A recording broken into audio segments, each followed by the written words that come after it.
तर नाशिक आयटी कंपनीतील धर्मांतर प्रकरणामध्ये रजा मेमन आणि शफी शेख या दोघांनाही न्यायालयीन कोठडी सुनावण्यात आलेली आहे। 14 दिवसांची न्यायालयीन कोठडी त्यांना देण्यात आलेली आहे। या दोघांनाही कोर्टात हजर करण्यात आलेलं होतं।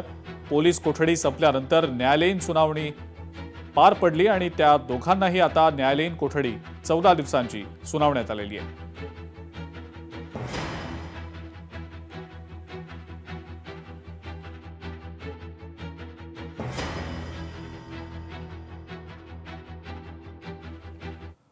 पुढच्या आणखीन एक महत्त्वाची बातमी, त्र्यंबकेश्वरमधील व्हीआयपी दर्शन घोटाळा प्रकरणामध्ये विश्वस्त पुरुषोत्तम कडलग आणि गोटीराम बेहरे या दोघांना पुन्हा 4 दिवसांची पोलीस कोठडी सुनावण्यात आलेली आहे। कडलग आणि बेहरे यांना आता 24 तारखेपर्यंत पोलीस कोठडी दिली गेली आहे। कडलगच्या खात्यावरील आर्थिक व्यवहाराच्या तपासासाठी पोलीस कोठडी सुनावण्यात आलेली आहे। बँक खात्यावर 1,13,00,000 रुपयांची एंट्री असल्यानं हे पैसे भाविकांकडून घेतले गेले की आणखी कुणाकडून या संदर्भातला पोलीस तपास करणार आहेत। या दोन्ही महत्त्वाच्या बातम्यांसंदर्भातली अपडेट आपण जाणून घेणार आहोत। महेश महाले आपले नाशिकचे प्रतिनिधी आपल्या सोबत आहेत सध्या फोन लाईनवरनं। महेश, सुरुवातीला बातमी आपण पाहणार आहोत त्या दोन आरोपींच्या संदर्भातली, ज्या दोघांना 14 दिवसांची न्यायालयीन कोठडी सुनावली गेलेली आहे आयटी कंपनीतल्या धर्मांतर प्रकरणात रजा मेमन आणि शफी शेख संदर्भात। काय नेमकी सुरुवातीला त्याबद्दलची माहिती आहे महेश?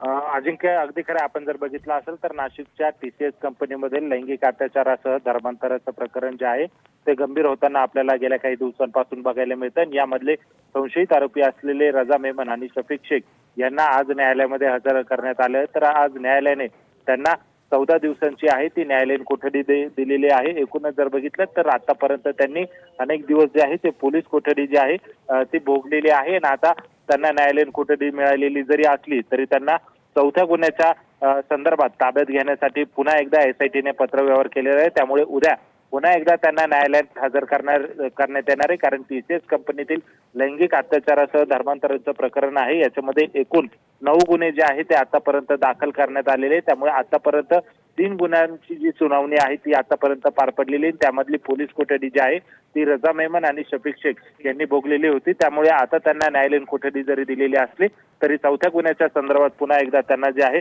ते ताब्यात घेण्यात येणार आहे आणि उद्या पुन्हा एकदा त्यांना न्यायालयात हजर करण्यात येणार आहे। त्यामुळे एकूणच उद्या न्यायालयामध्ये आणखी रजा मेमन आणि शफी शेख संदर्भात जो 4था गुन्हा आहे ज्यामध्ये त्यांनी टीसीएस कंपनीमधील ज्या पीडित आहेत त्यांच्या लैंगिक अत्याचार आणि धार्मिक भावना दुखवणे या संदर्भातला हा गुन्हा असणार आहे। त्या संदर्भात नेमका काय युक्तिवाद होतो ते देखील पाहणं तितकंच महत्त्वाचं ठरणार आहे।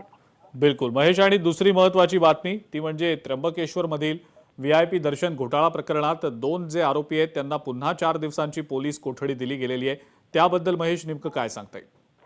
अगदी खरं आहे, आपण जर बघितलं असेल तर गेल्या काही दिवसांपूर्वी त्र्यंबकेश्वर 12 ज्योतिर्लिंगांपैकी एक असलेल्या त्र्यंबकेश्वर मंदिरातील जे दर्शन होतं त्यावरून तिकिटाचा काळा बाजार, व्हीआयपी दर्शनाचा काळा बाजार होत होता असल्याची माहिती मिळालेली होती आणि त्या अनुषंगाने पोलिसांनी कारवाई केली होती। विशेष म्हणजे यामध्ये त्र्यंबकेश्वर देवस्थानचे विश्वस्त असलेले पुरुषोत्तम कडलग यांनाच अटक केलेली होती। सुरुवातीला त्यांना 7 दिवसांची आहे ती पोलीस कोठडी सुनावण्यात आलेली होती आणि आज ती पोलीस कोठडी संपल्यानंतर पुन्हा एकदा न्यायालयात त्यांना हजर केले असता त्र्यंबकेश्वरचे विश्वस्त पुरुषोत्तम कडलग आणि गोटीराम बेहरे यांना पुन्हा एकदा 5 दिवसांची जी आहे ती पोलीस कोठडी सुनावण्यात आलेली आहे। 24 तारखेपर्यंत ही पोलीस कोठडी सुनावलेली आहे। एकूणच त्र्यंबकेश्वर देवस्थानचे विश्वस्त असलेले कडलग यांच्या खात्यावर आर्थिक व्यवहाराच्या तपासासाठी ही पोलीस कोठडी मागण्यात आलेली, कारण 1,13,00,000 रुपये बँक खात्यावर एंट्री असल्याने हे पैसे भाविकांकडनं काळा बाजारातून, दर्शनातनं काळा बाजार जो होत होता त्यातून आणले का दुसरं काही याचा तपास करण्यासाठी ही पोलीस कोठडी जी आहे ती मागण्यात आलेली। त्यामुळे एकूणच 5 दिवस आता ही पोलीस कोठडी असणार आहे। त्यामुळे एकूणच त्र्यंबकेश्वर देवस्थानच्या 12 ज्योतिर्लिंगांपैकी एक असलेल्या त्र्यंबकेश्वर देवस्थानच्या विश्वासांना अटक केल्याने एकच खळबळ उडालेली होती आणि आता पुन्हा एकदा 5 दिवसांची पोलीस कोठडी सुनावल्याने या 5 दिवसांच्या कालावधीत हे पैसे आणि हा तिकिटाचा दर्शनाचा काळा बाजार कसा होत होता याच्या तपासाला वेग येण्याची देखील शक्यता नाकारता येत नाही। ठीक आहे महेश, धन्यवाद सविस्तर माहिती दिली त्याबद्दल।